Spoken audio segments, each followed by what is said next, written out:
what happens, I think, with most people, and I was guilty of this, leave school, go to uni, get the career, jump into the profession, work hard.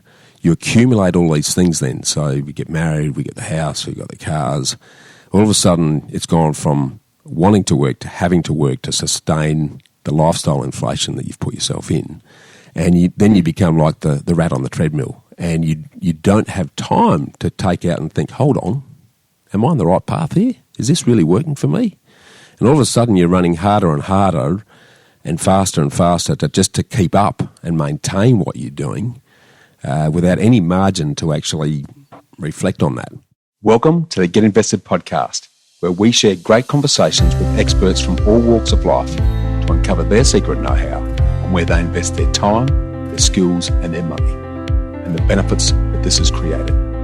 You see, the truth is that everyone invests. Every minute of every day, we're investing our time, our skills, our energy and our money in something. Some of us are investing consciously, some unconsciously, sometimes for good, sometimes for bad, and sometimes for no impact. Get Invested will help you to start living by design, not by default. I'm going to help you to make it happen, not let it happen. You will hear the top tips on how you can live with conscious intent so that you can live more, work less, and leave a living legacy by investing now. Listen to the show to discover the top tips on how to get started, make the most of your investment journey, and ultimately to be living your dream, not someone else's. More episodes can be found on iTunes or at bushymartin.com.au/get invested. Thanks for listening, and now let's get invested. Hi, freedom fighters. Do you constantly feel like you're being pulled between every pillar and post? And it just doesn't matter how much you give. If you're giving in one area of your life, then you feel like you're always letting someone or something else down. That by giving your time to one thing, then you're constantly compromising another.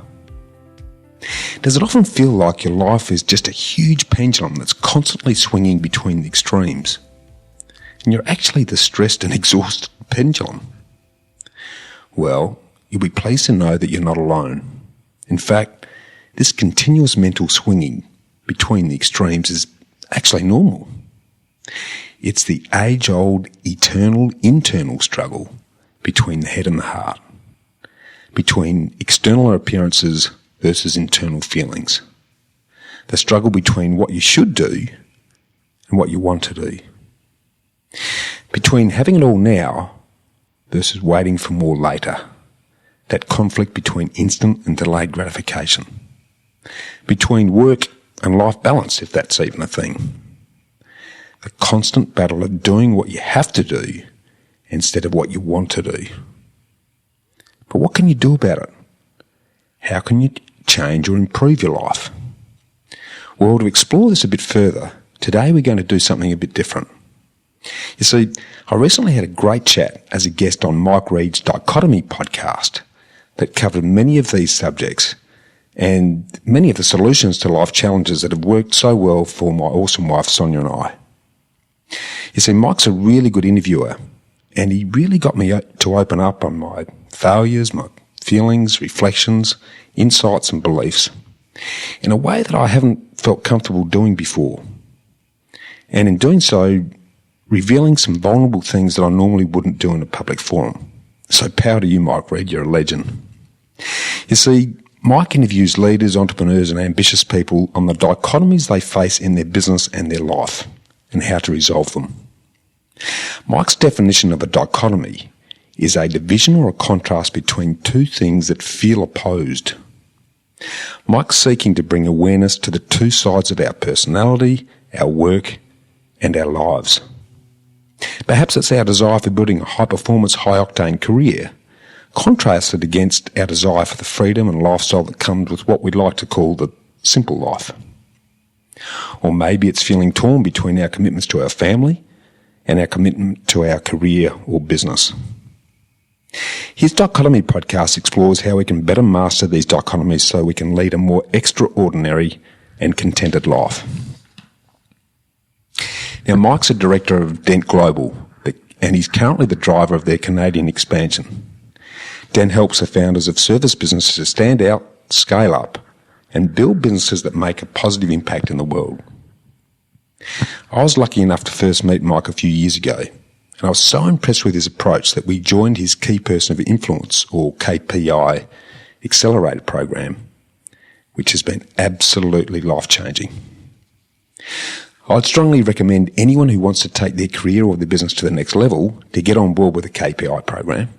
You can check it out at www.keypersonofinfluence.com or reach out to me personally on bushy@khgroup.com.au if you'd like more details on how you can benefit from it. And if you haven't done so already, have a listen to Mike Reid's other Dichotomy podcasts on iTunes or Spotify, as well as having a listen to his business partner Glenn Carlson's Dent podcast. They are absolute must-listens if you're serious about improving your life. And in the meantime, I hope you enjoyed listening to what was a very thought-provoking chat with Mike Reid as much as I did.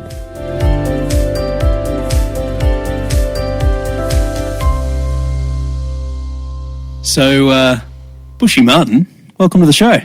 Thanks, Mike. I'm really honoured to be on board with Dichotomy, and I love the fact that you and I can talk from opposite sides of the world, mate. It's a great world that we live in. Mate, you must have telepathically known the question I was going to ask you, because my kind of opener was going to be, mate, I'd love you to describe your space right now. Whereabouts are you? My space right now, mate. I'm in our little paradise here in Australia's best kept secret, which is South Australia, and we live, eat, breathe and work in a sensational homestead on the hill looking down the valley in the McLaren Vale wine region just south of Adelaide itself. And I just love waking up every morning, mate, to the sound of the kookaburras and the kangaroos bouncing across the hill, and then spending some small time with the dogs. It's a great place to enjoy life, mate. So, I mean, the fact that you said you live, breathe, and kind of work and eat there implies that that's you. Is that right? Sorry, they just dropped out there, mate. What was that? I said, Bushy, the fact that you said you live, breathe and eat and work there, I'm assuming that's your home and office. Yeah, it is, mate. It's part of my good wife, Sonya, and I are very much into living by design. And our vision of living on acreage and combining our work environment with that has been very much a part of our vision for over 20 years. And we've been on the farm now for a bit over, I call it Homestead HQ.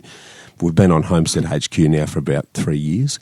And that was a very deliberate lifestyle decision, mate. In the context of dichotomy, the subject that we're talking about. One of the learnings that we took from our previous corporate lives was that this whole subject of work-life balance, I think is interesting because I don't actually see them as contrasting ends of a continuum or a scale. I actually see them as two parts of the same whole. So what we've done is align those things so that there isn't this drag between the two. If we make them all part of the one life experience, and that's all enjoyable, then this feeling that you're working too hard and missing out on life, or you're enjoying life and not working hard enough, disappears. And I'm really curious to dig into your philosophy around that, how you've made that happen, but maybe just for a bit of context for people listening, can you, if someone asks you the question, Bushy, today, what do you do? How do you answer that? Yeah, we create happy homes, mate, is the simple answer. And the next question is, well, what does that mean? Very simply, we help you to live more, work less, and live your legacy by replacing your income with property. So our business really mirrors the journey that my wife and I have been on, and now help others to achieve freedom through property, because it's the best vehicle to do so in Australia. And to do that, we have a property strategy, a finance broking, and a portfolio enabling business. Those three key strings that work together to then assist people get clear on where they are, where they want to be, what's the gap, how much is enough, monetize that, and then work backwards to what's your capability, and therefore what sort of strategy do we need to be adopting to then enable them through introducing independence to deliver that strategy. So get clear on exactly how you want to live, and then aim at creating the vehicle that's going to enable that over time. So we love doing it. It's worked. How long did it take you to achieve that? Yeah, well...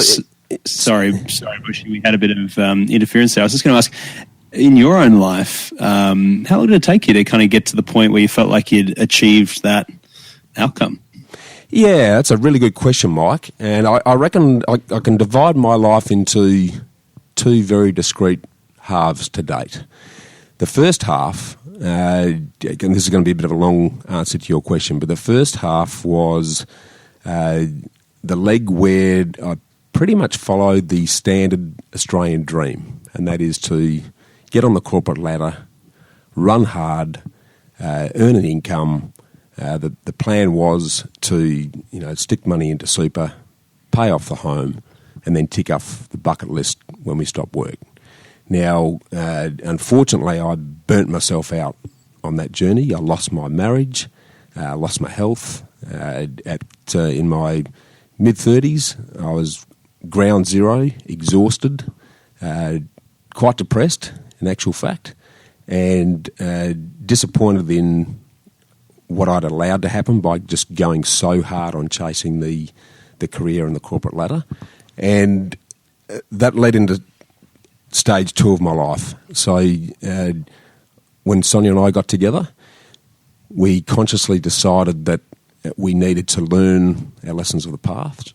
And the first thing we did, Mike, was to sit down and get really clear about how do we want to live. It's the concept that we now refer to as living by design. So it's designing your life, living by intent, not by default.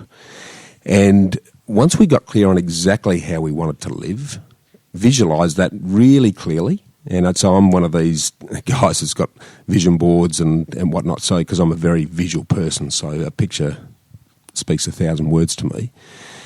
We got really crystal clear on that. It was really easy to then monetize that. So this is that how much is enough question. It's, righto, if this is a way we want to live, then how much does that cost? And once we know how much that costs, all we need to do is create the assets that are going to produce that income, and the job's done.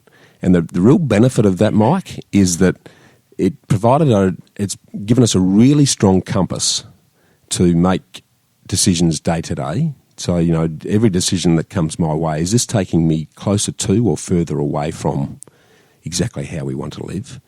And it also acts as a really strong magnet to keep us focused on that end game. And in doing so, we don't get distracted and go off on tangents on things that might look shiny and sweet right here, right now. But if it's not going to achieve the long-term plan, we just don't do it. So once we'd done that, the vehicle that was going to create that income for us was property. And I looked at investing in anything and everything along the journey. So I've traded shares. I've been involved in quite a diverse range of exercises early on. But property has proved to be the vehicle that has seamlessly given us the best results. But to answer your question, that's taken 15 years. And I guess part of the exercise around this dichotomy, Mike, is that I'm an avid reader. There wouldn't be a time where I'm not reading 3 books at the same time, and very keen on learning and professional development. And the resounding and repeated message I keep getting is that any sustainable success, and I emphasise the word sustainable, takes 15 to 20 years. So I guess that's been exactly what Sonya and my experience has been. And it's something now that I spend a lot of time talking to others about, because we live in a world of instant everything. The iPhone has a lot to answer for in terms of, pushing a button and getting a result. if you're going to achieve sustainable success and you embrace that time is your friend, not your enemy. You know, this is a really key thing for me, mate, because this was a big learning for me early on. One of those dichotomies for me was the feeling that I had to do things fast, that I wasn't a hero unless I'd done it in rapid time. You can wear yourself out bashing your head against a brick wall doing that. Whereas if you accept that success is a long-term journey that never ends, by the way, and then embrace time, therefore, as your friend, a couple of things happen. You actually relax and enjoy the journey. And in the periods where you're going hard and it's tough, and it inevitably is going to be, you can relax knowing that you're still on the path and you're heading in the right direction, rather than adopt a short-term view that it's not happening quickly enough. So, great big answer to that question, mate. But how long did it take? 15 years. It's a really good answer, and there's a whole bunch of stuff I'm curious to dive into.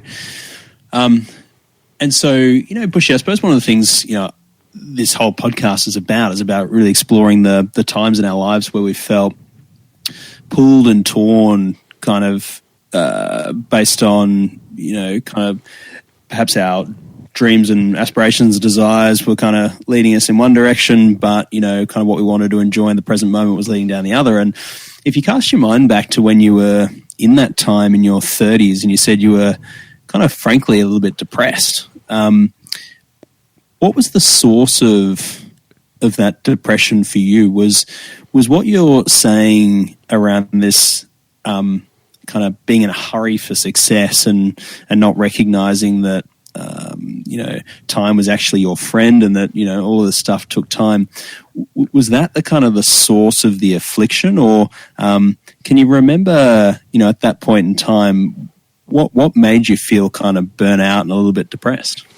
Yeah, that's a good question as well. So, and let me rewind, because where I ended up at that point in time was largely due to my thinking prior to that time. And what I've found over the years, mate, the struggle between the head and the heart is an ongoing and eternal struggle.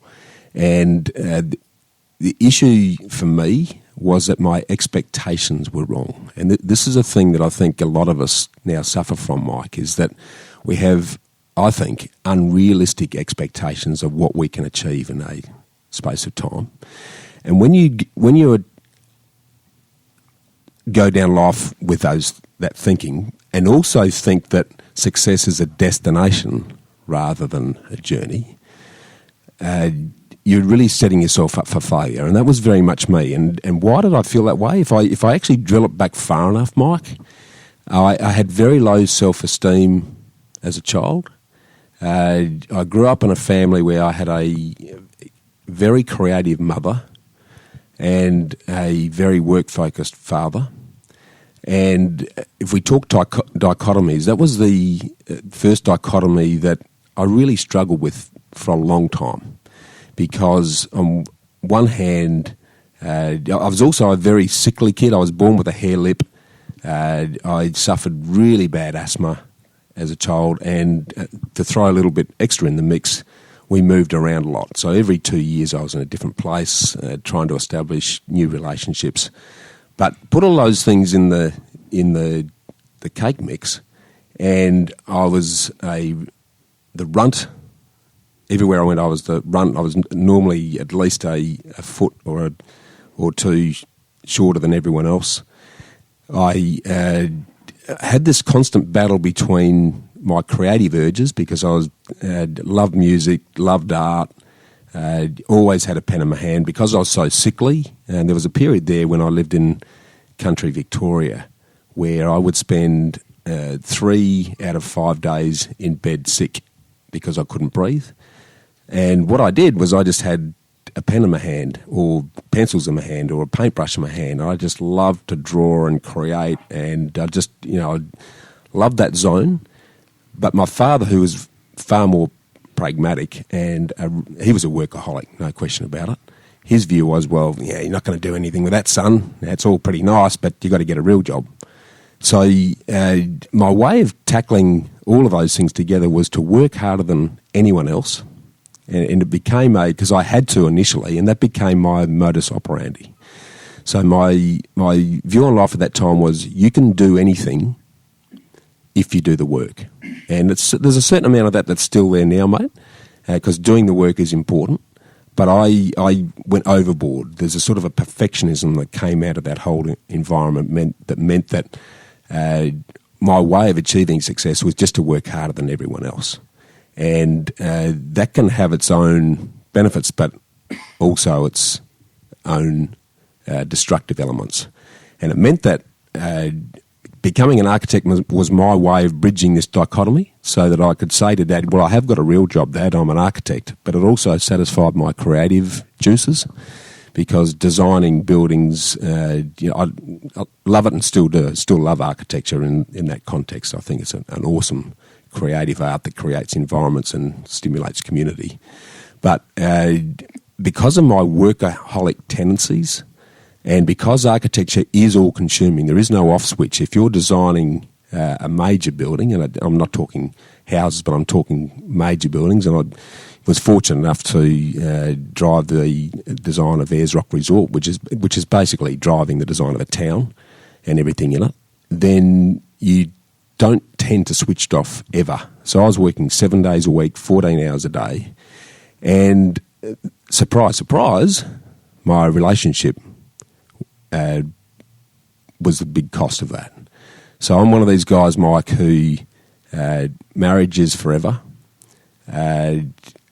When my marriage went belly up, that was a major, the feeling of failure that happened in my mid-30s as a result of that. I never saw myself as someone who's going to be divorced. I found it really difficult to come to grips with that. And it was a massive wake-up call for me. And I'd call it my Howard Hughes years, mate. I withdrew myself from the world for a good 18 months. I did my Masters in Business during that time because that gave me the excuse to become a hermit and hide from the world and to really reflect on how did I get here, what does this mean, and what do I need to be doing differently. And I think that sense of self-reflection was really important. And I didn't feel depressed. I was depressed, mate. I was taking antidepressants at the time based on doctors' review, and all of that was because of this sense of failure. And if you combine that sense of failure with the low self-esteem that I've always had and therefore needed other people to tell me I was okay. So, a good part about architecture, it's a very visual, physical result. You can actually stand, touch and feel the results of what you do. And that drives a lot of accolades. If you do it well, a lot of people are telling you how good you are. And I needed that because of that empty tank of self-esteem. When things went belly up, that forced me to totally review my whole outlook on life. And most of that was internal. It was really looking at myself in the mirror and going, okay, how are you going to change the way you think and approach life to make sure that you don't do the same thing again?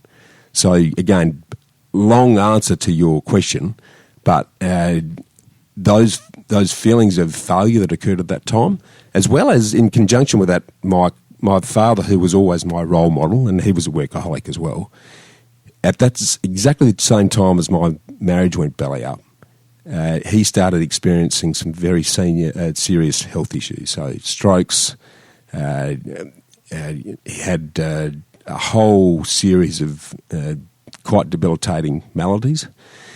And he grabbed me by the throat. I'll never forget this, mate. He's sitting there slurring out of the side of his mouth, looking me in the eye, because he lost the use of his right side. And he had about 3 or 4 strokes over a period of time. He said, son, look at me. Don't follow my model. It's time that you started to get money to work for you, not you work for money. And I'll never forget that, mate. That was a major trigger for me. And because it was happening at that time when my world had turned upside down, it really forced me to really change my model on how I was going to live as a person and what I was going to do in relation to my contribution to the world. So Yeah, long diatribe there, mate. I'm sorry, but does that answer your question? Mate, thanks so much for sharing. Really, I think so much gold in there, a lot of powerful experiences for people to learn from. So I really appreciate you being vulnerable and going there. And there's a few questions I'd love to ask, maybe relating to some of those things, which is, how much do you think, Bushy, that your childhood struggle, based on all the factors you mentioned, low self-esteem, it's kind of feeling like the runt of the litter, so to speak, in school and against peers, all those kind of things. How much do you feel that shaped your drive, ambition, kind of the characteristics that made you successful today? And then kind of relating to that question, if you could go back and kind of change, would you? Would you take away any of that pain and that struggle as a child, or do you feel that was necessary to kind of shape the human being that you are today? Yeah, that's a really good question. So breaking that into its two parts, how formative was it? Absolutely, 100% formative and 100% foundational, I think, Mike. I feel that I've been blessed into the family that I was born into. And, the fact that I had this yin and yang with mum and dad, and that there's this sort of ongoing dynamic continuum between mum and dad and negotiating that. So seeing mum as the creative, she plays piano, she sings, she used to, God bless her, that mum and dad had passed away, but I saw the joy of life in my mother.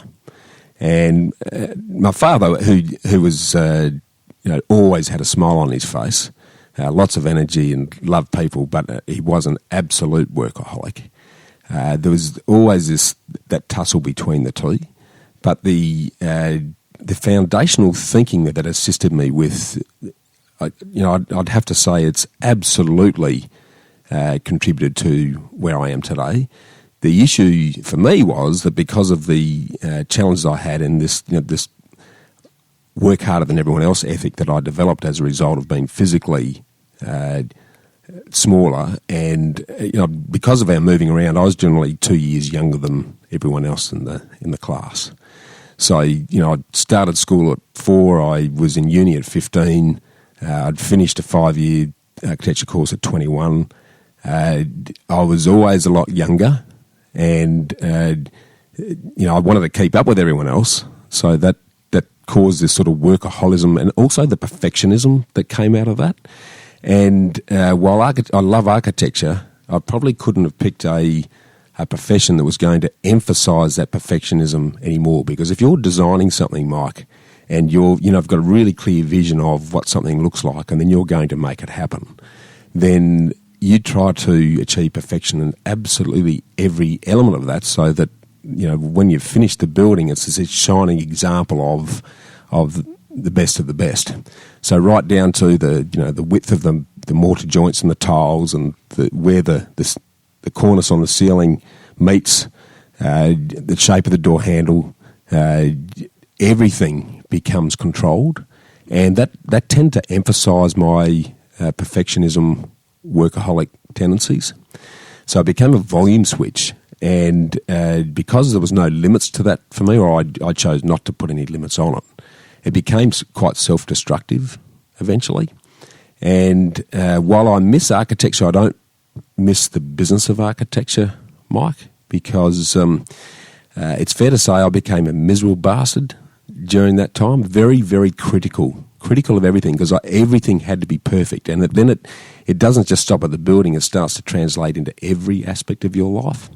And therefore you start criticising everything and everyone, and not a very good place to be, mate, in terms of being satisfied and happy with life. So I pretty much threw the baby out with the bathwater. When things came to grief with my marriage, completely changed direction in terms of career, work, thinking, pretty much everything at that point in time. But underlying all of that was those fundamental values that still remain consistent today for me. So a lot of good in that. Would I change anything, to answer the second part of your question? No, because that learning journey, and I see life as just one long, continuous, never-ending learning experience, Mike. So, and the quicker and the bigger mistakes that you make, the more you learn. They are your real learning opportunities. If life goes well all the time, there's no need to change anything, and therefore there's no need to learn anything. So the fact that I went in deep, went hard, had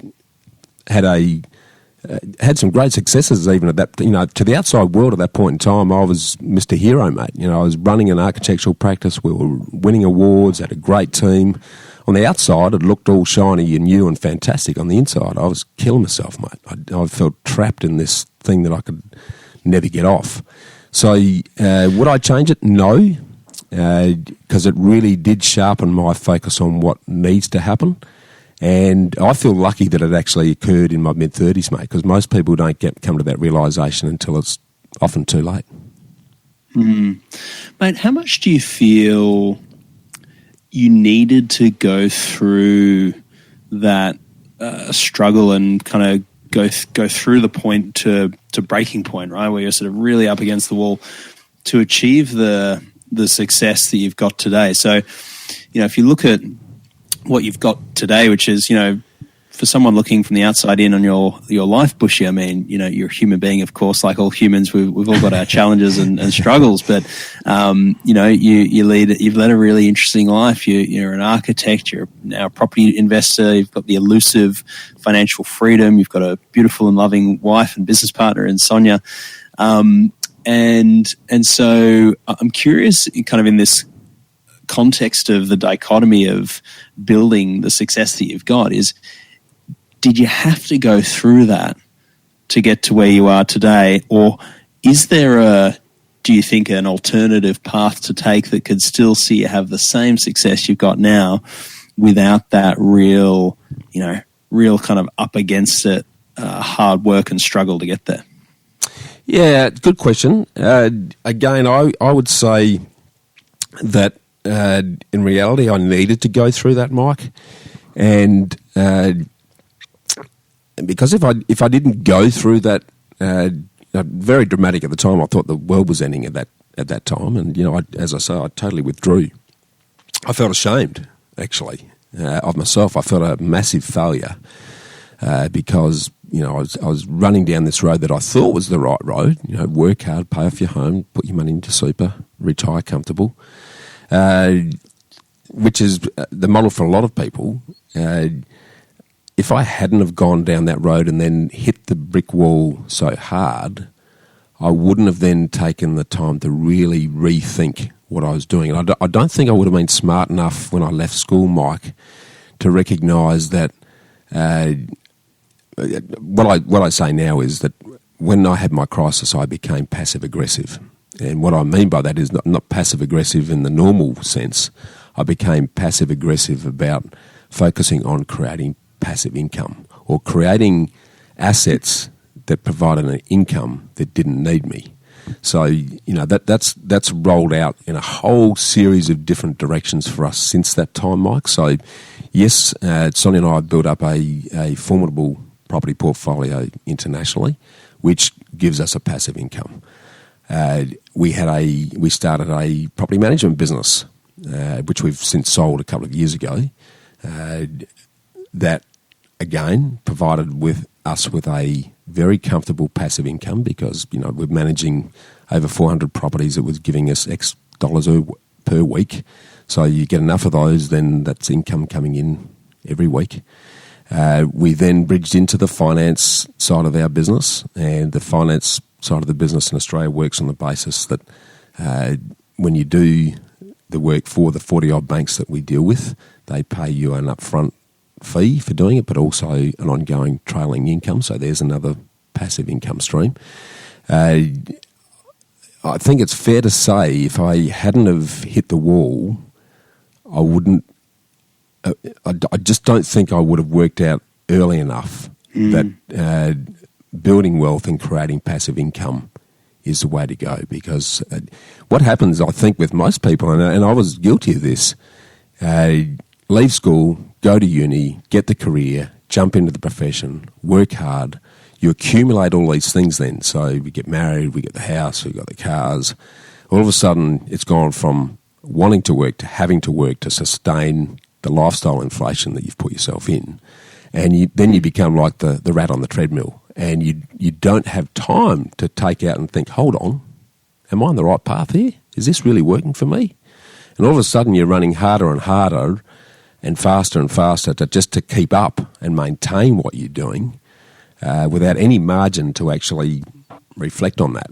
Because I had the car crash and effectively was out of action for a period of time, I had the time to actually truly reflect on where my life was heading. And I read, I had my Kiyosaki moment, which a lot of people do. Went along to a Robert Kiyosaki seminar here in Adelaide, read his book, Rich Dad, Poor Dad, and then pretty much everything he's written since. And that was like, that's it. It's all about passive income. Let's get on this wagon. And that's been the best thing we've ever done, mate. But, meandering around here, but I just don't believe I would have locked on to that or even accepted it. If you had thrown Robert Kiyosaki's book to me when I was finishing high school, I would have thrown it in the bottom of the drawer. I just don't think I was ready for it. Well, mate, I think for me, I don't think it's meandering around at all. I think this is the very thing that I'm most curious to unpack for people listening, which is there's kind of a real challenge, I think, in knowing the path to take without necessarily blowing up along the way. And, I think for most people in life, or a lot of people in life, certainly my own experience, that, kind of life follows these patterns of, run hard, growth, and then, some kind of a crisis or a blow up. And for whatever reason, as human beings, it seems like we need the crisis to be able to recalibrate. And perhaps it's a sort of a fool's game to try and take the path without navigating the crisis. Perhaps that's just always part of the journey. And so the question I had was relating to the time where you really did have that car crash and you hit the wall and you needed to retreat. Do you think the retreat was necessary to get the perspective? Could you have got the perspective, without that really kind of recluse phase? I think it varies for everyone, mate. I'm a very reflective person by nature. I love to think. And because, in my mid-30s, mate, and I guess I'm probably like a lot of people, I thought I knew it all, Mike. I left, in reality, I left uni knowing enough to be dangerous, but I didn't realise that at the time. I thought I was indestructible. I thought I was going to conquer the world, be the world's greatest architect that ever lived. I modelled myself on the universal man, that Leonardo da Vinci. He was my hero when I was a kid, mate. I loved that guy. He was just I couldn't get enough of Leonardo da Vinci. In those lonely days when I was in bed drawing, I was just wired into him. And it was like, yeah, man, this guy could do anything. I can be him. I can be the modern day version of Leonardo da Vinci. And because he was good at absolutely everything. There wasn't, I couldn't say there was anything he couldn't do. And I was like, right, that's me. That's who I'm going to be. So I set up these false expectations right from the get-go, Mike. And I think because I was so convinced and so opinionated, really, I wasn't open to anything outside. So, I was I was speeding in the car towards that car crash at the rate of knots without being aware enough to understand that it was me that was about to cause that. And I think everyone's a little bit different here. Up until that time, I didn't really think inwardly. I was always about the outside world, and I was worried about the image and how I'd be perceived, and if issues are caused, it was always someone else's fault, not mine. I had a lot of learnings And I'm glad for those learnings because that really did force me to become much more reflective and inward looking, looking into the mirror and saying, well, is your model of the world really working? And I've got to say I was lucky too, Mike. I did the Masters, and the Masters in Business, this might sound a bit strange, but the Masters in Business totally changed my view of the world because, as I say, I've been in leadership positions, I'd run businesses, I'd done a lot of work up until that point in time, and the last corporate job I had before making the move, I was brought on board by the Commonwealth Government to help privatise the what was then Construction Services Department that had been around for 90-odd years. And the department decided that they were going to privatise because John Howard was in power at that time and he was on a mission to sell anything that could be done by the private sector. So he came on board with that, and in charge of, collectively there were 6 of us in charge of about 800 people. So massive management and leadership task. But at that time I thought my way was the only way. So I would inflict this on people, basically. It's like, if you're not on my path, you don't know what you're talking about. This is how it's get done, do it. That was pretty much my attitude. Post doing the MBA in that period of self-reflection, I learnt that everything is situational and there is no one right answer to anything. It's a matter of observing the situation. Don't do anything for a period, soak it in, and then look at what is the best way to move forward with everyone collectively heading in the right direction. So I think that period of reflection was a must for me, mate. I don't think there was any avoiding. I wouldn't be where I am today if I hadn't had the car crash, no question. And so when you're in that situation, that kind of applying that real situational awareness to whatever you're facing in business or life or relationships or whatever else, Bushy, could you define, or are you clear on the driving force behind how you make decisions in life? Could you boil down your kind of decision-making framework in business and life into a few principles? Yeah, I could actually, mate. I'd love this question because I think it's my superpower as well, Mike, is that what I've become very good at is visualising, starting with the end in mind. That's pretty much the starting point. So get around the table. Let's take our current business. Every 12 months we go away and we sit down and we look at not only what we've done but where we're heading.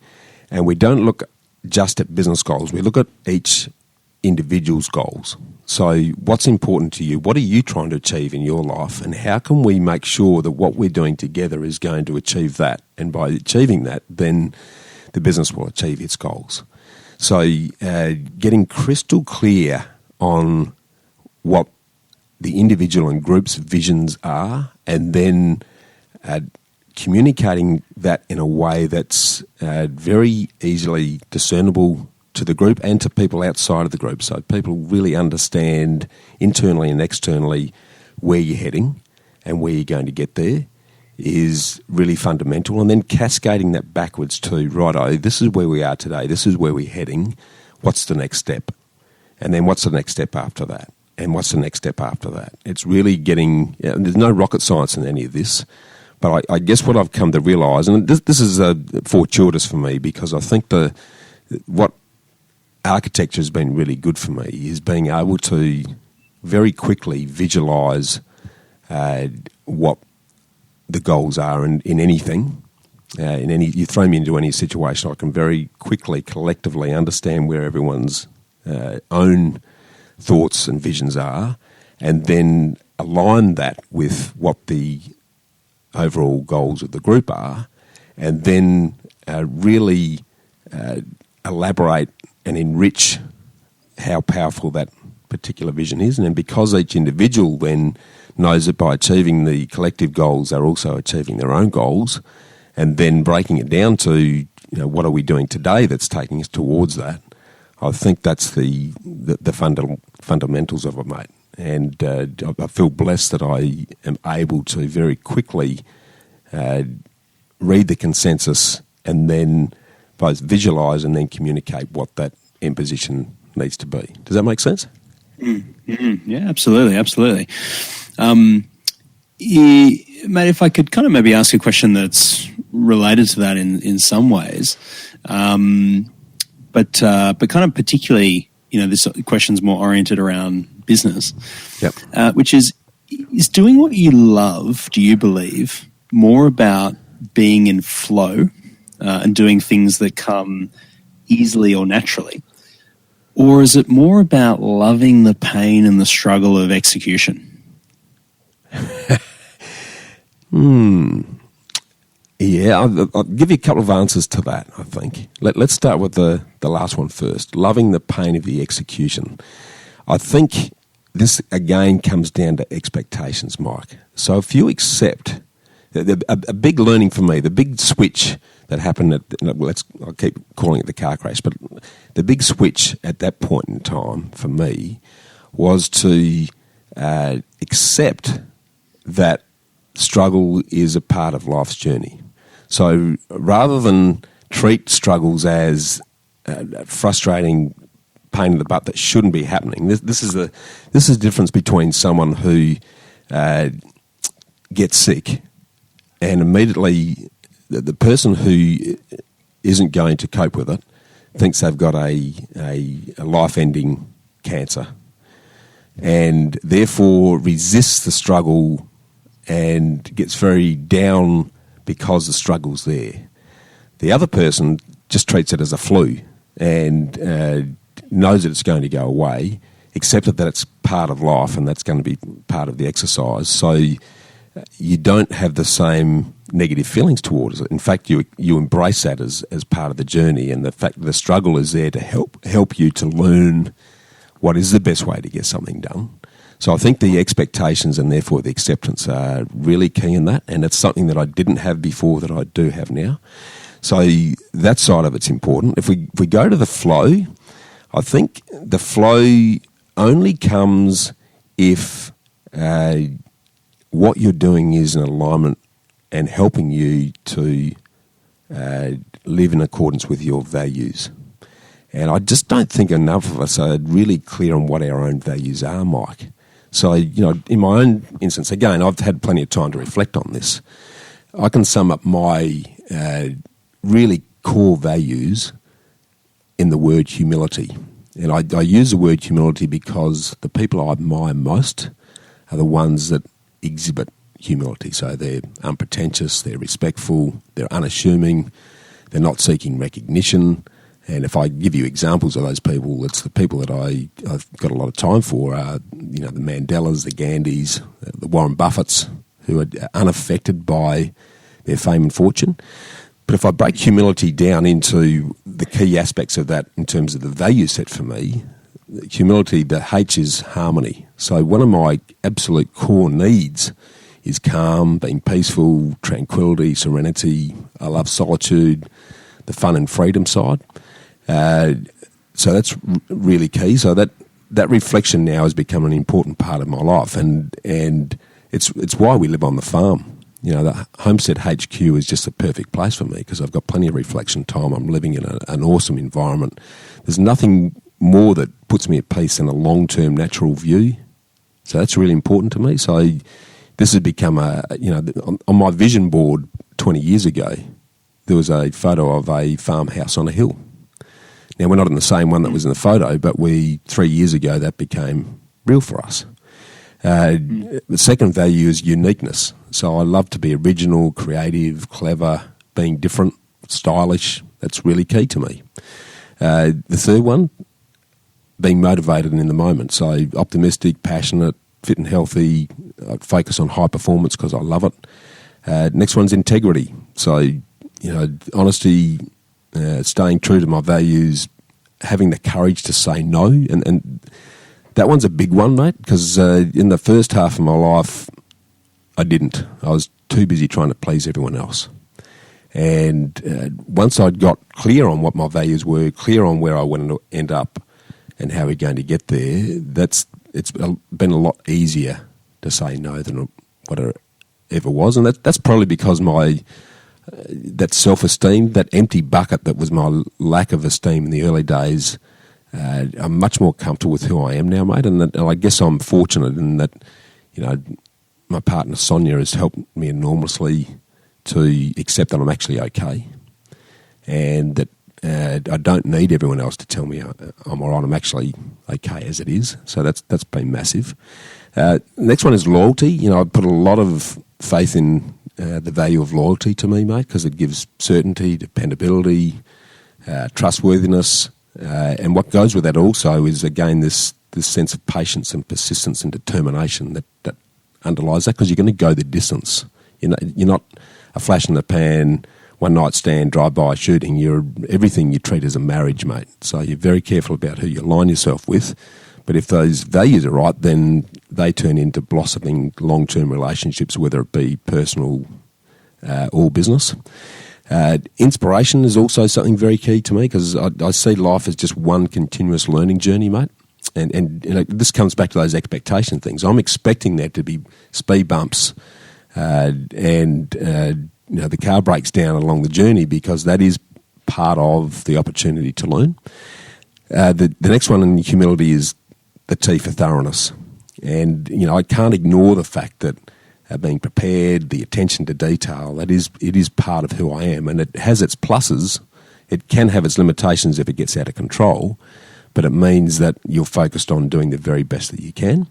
And the final one in humility is, what I sum up as yes. So it's saying yes to the world and accepting without judgment or criticism. And that's become important because I realised that early on I was hypercritical of everything and everyone. And I've become a lot more relaxed and a far better person, Mike, just by letting that shit go. And by accepting people for who they are, accepting that everyone's on a different stage of the journey at a different point. No one's right or wrong. We're just in different parts of that. I'm well, Sonya will tell you, I'm a far happier and much better person as a consequence of that, mate. So those values are the real key. And if, you know, I just encourage everyone to really seriously take the time to sit down and work out what your values are. And then if what you're doing is reinforcing those values, if what you're doing with who, when, is reinforcing them, fantastic. All that struggle goes away. It's not a dichotomy anymore. This work-life balance thing becomes an anomaly. The only time that I believe work-life balance gets a Guernsey is if the work you're doing isn't in alignment with your values, and if you don't have any control over that, because this is the issue, I think, is a question of control to some degree. If you're on a dead-end job that you hate doing and you're only doing it to pay the bills, then suddenly work-life balance does become a dichotomy. If it's not, if what you're doing is part of and reinforcing part of what's important to you, it's not work anymore, mate. It just becomes part of life, and there is no distinction between work and life. And I think mentally, there's the big shift for me, I think, is that I didn't draw a distinction. I didn't actually I don't anymore put work and life on two ends of a spectrum. It's because that, as soon as you do that in your head, you've created conflict. And then one becomes at the expense of the other. If you adopt more a yin and yang, I guess, without getting mystical, probably agree with the whole Chinese cultural outlook on yin and yang, where two exercises aren't necessarily opposing forces, they're actually complementary. And by having one and the other, you need them to be able to work out what's important to you.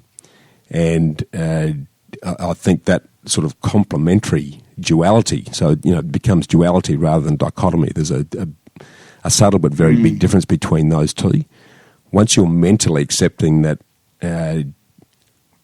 you need one to have the other, and by doing so, that enables you to get clear in your own head what's important, then all that sense of struggle seems to dissipate.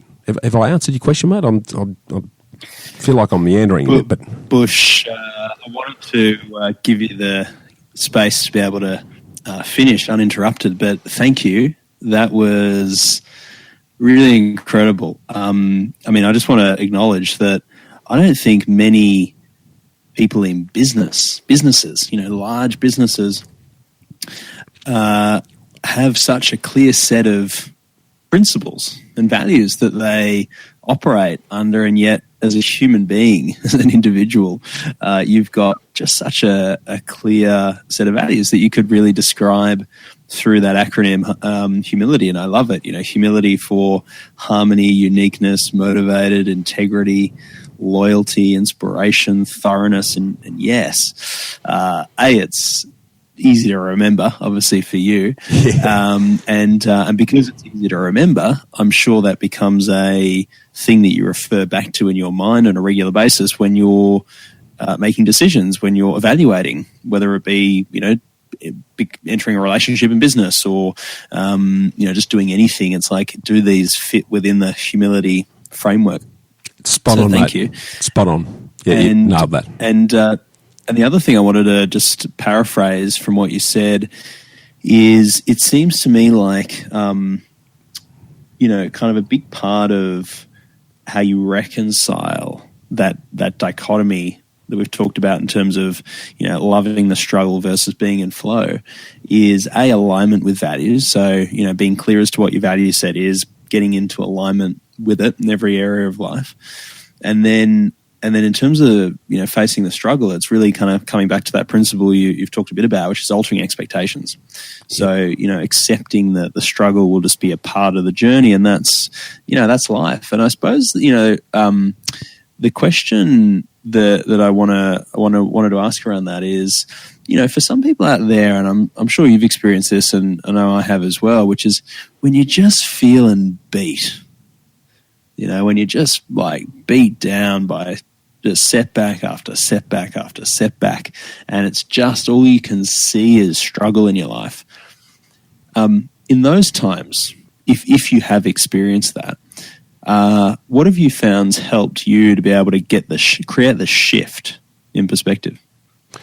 Yeah, that answer to that question has probably changed over time, Mike. If you had to ask me that question back in the architecture days, I would have struggled with that because my way of dealing with it at that time was just to run away.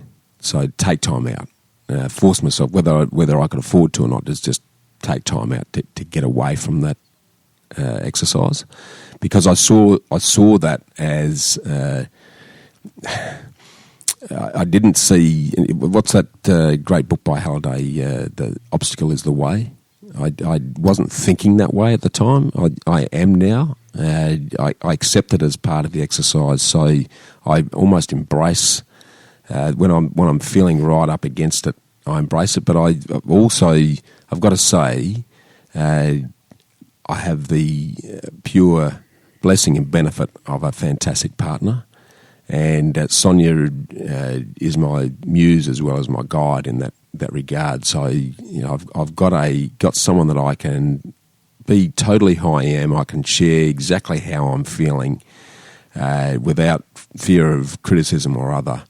And she has this innate ability to say, yeah, well, she shows the empathy of understanding my feelings about it, but has also the ability to put the perspective and the context around that to say, well, this is understandable, this is part of it, but this is where we're heading. Let's not forget where this is going to go. So I've got a real soulmate there, mate, that enables me to actually tackle that situation. This is one thing that I've noticed, Mike. We live in a world where it's all about me. It's all about the individual. It's all about the single hero. I think that the true heroes are the partners, mate. There's not enough kudos given to the importance of the partnership in life. And, I married for the second time and absolutely blessed the second time round. And because we are yin and yang, we're both strong personalities, we're extremely different personalities, but you put the two together and the complement that comes out of that, powerful. And there's no question about it. I don't believe either of us will be enjoying our life together if we weren't together. Does that make sense? Yeah.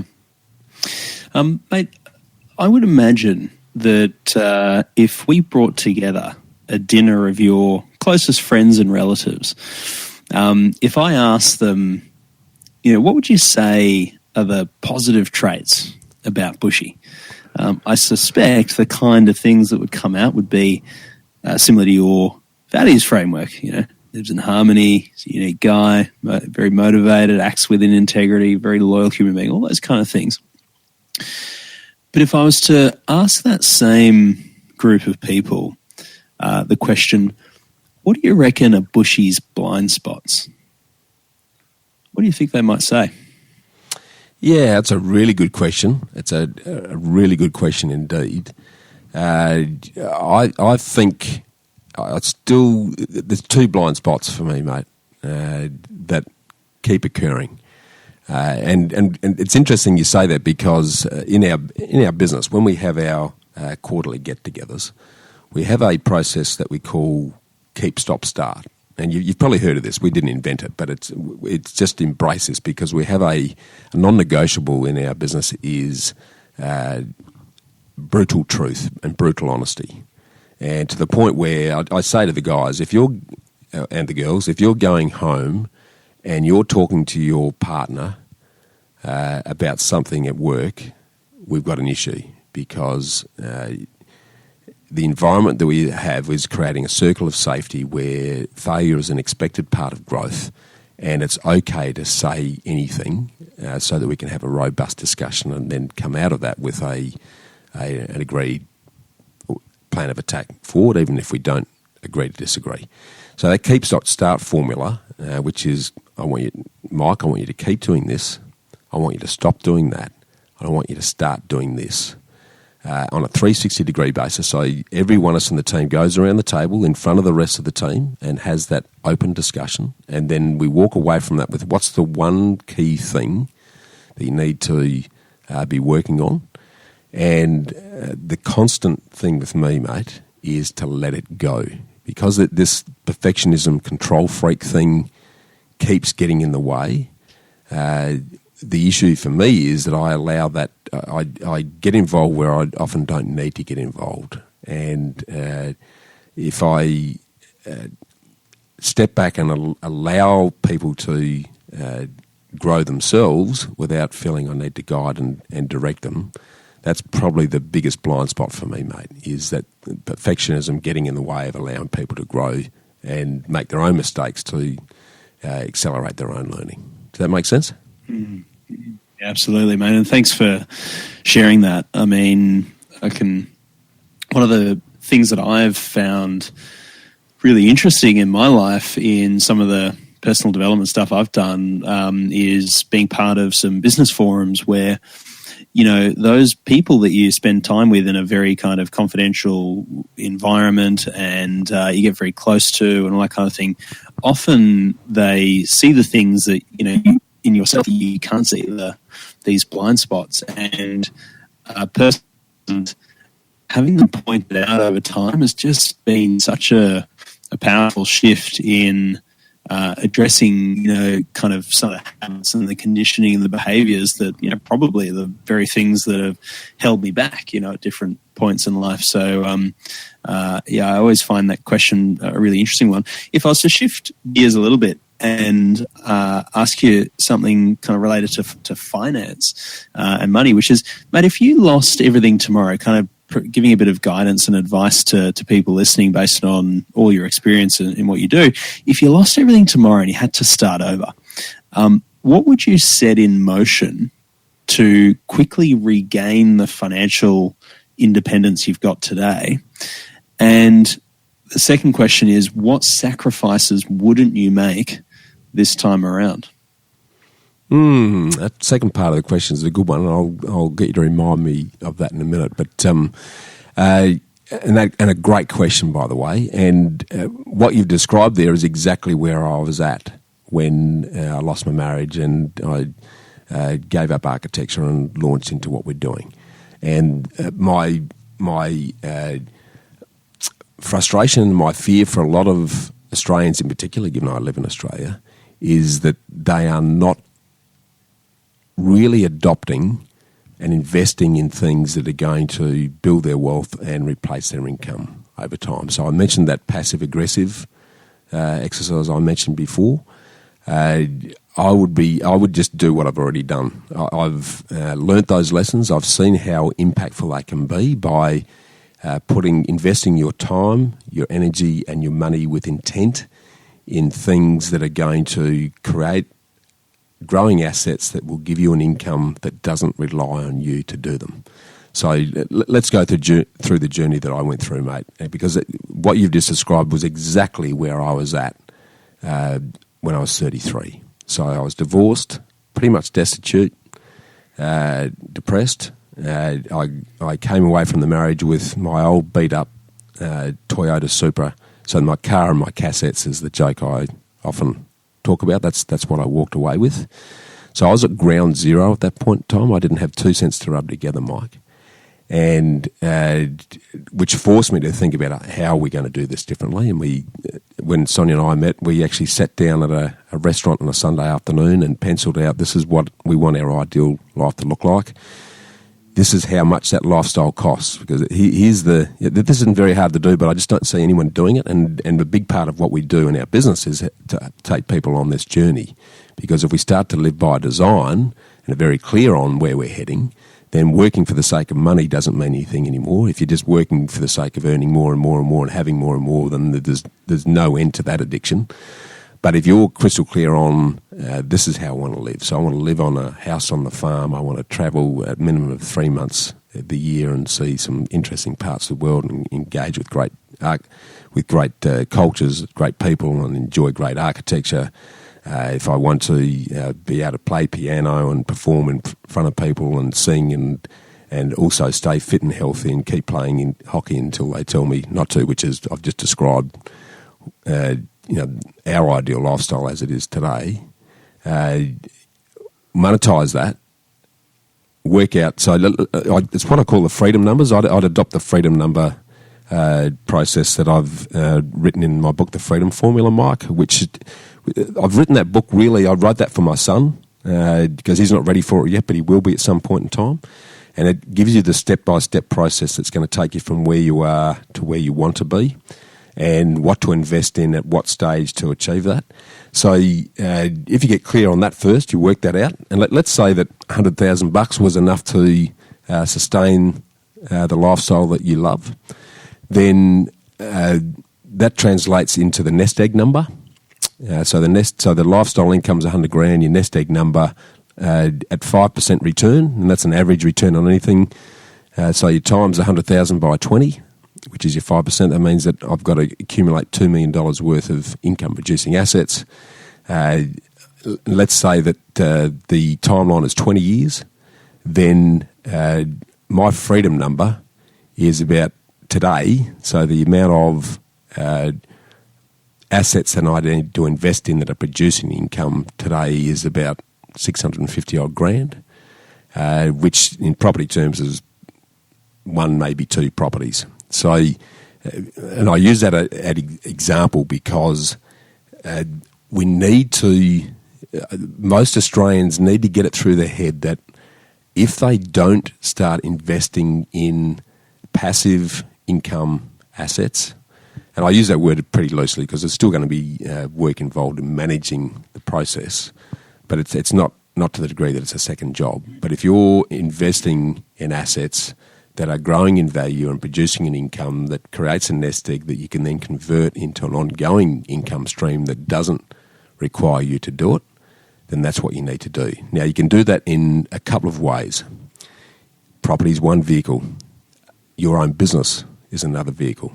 I think the real benefit that the opportunity I've had of meeting you, Mike, and you introducing me into the Dent Key Person of Influence family is that up until that point, I hadn't really recognised that our business was an asset just like property is.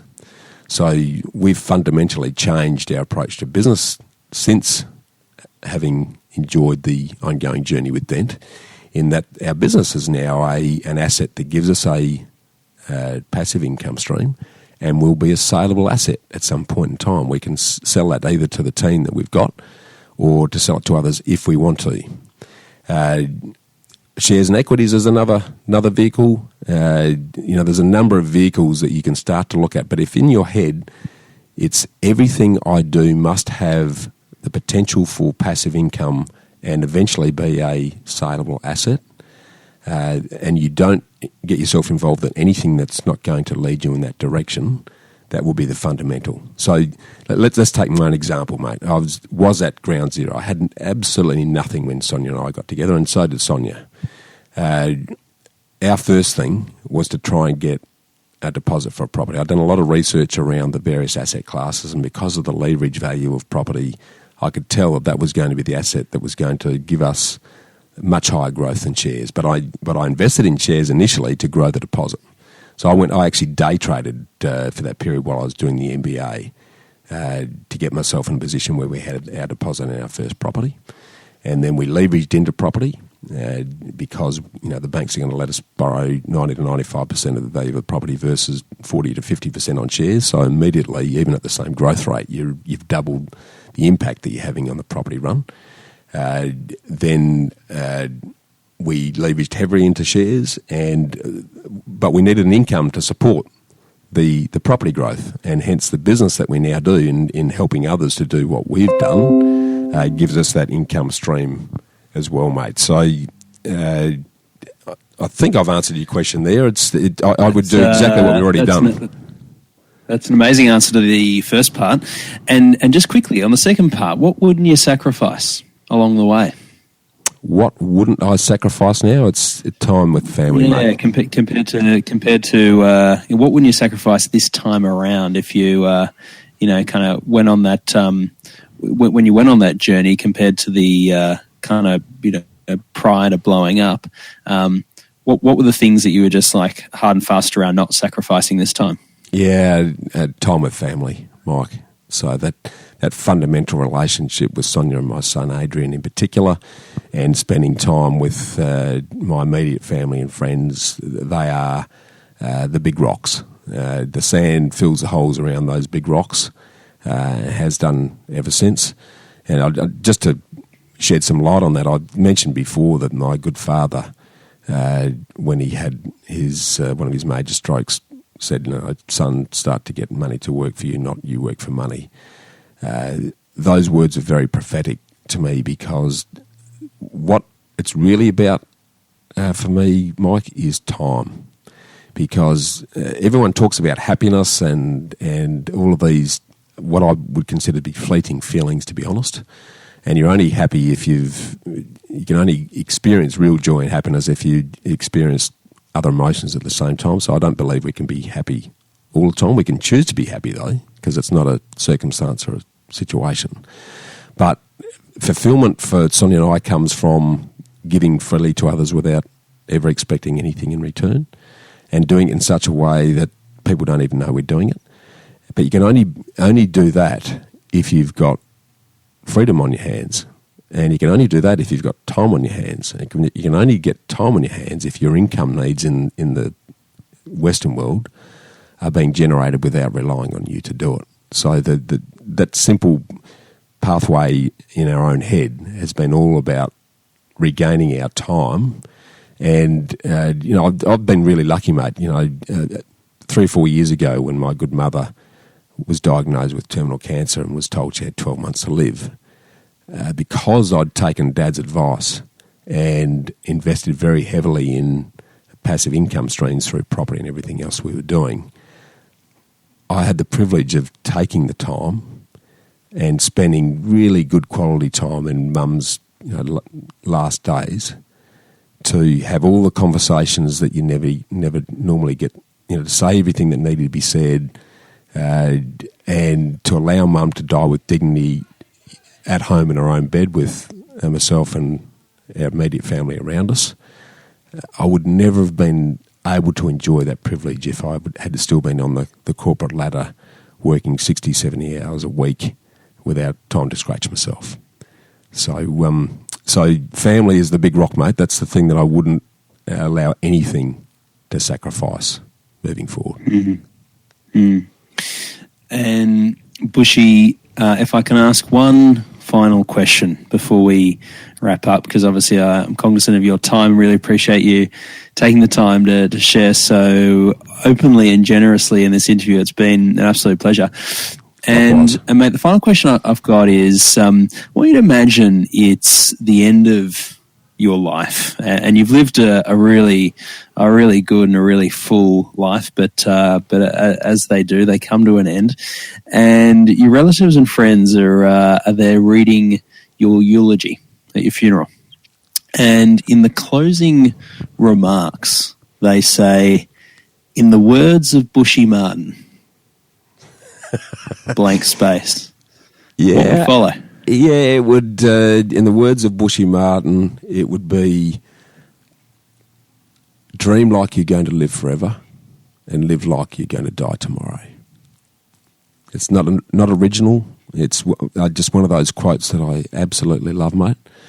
And it's pretty much the creed that I now live by, because if you're constantly dreaming about a future that you enjoy, but living on the basis that we need to enjoy each and every day as it is, then I reckon that's the secret to a fantastic life.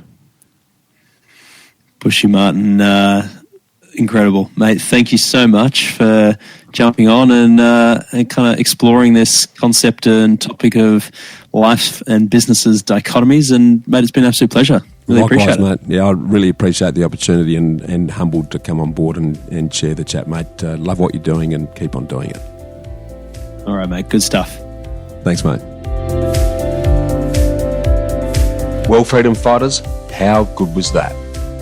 To get a summary of all this investment gold in the show notes, just email me on hello@khgroup.com.au. That's HELLO@khgroup.com.au. Or check us out at www.bushymartin.com.au/get invested. I look forward to joining you next week for another episode of the Get Invested podcast. So thanks for listening, and as always, dream as if you live forever and live as if you'll die tomorrow.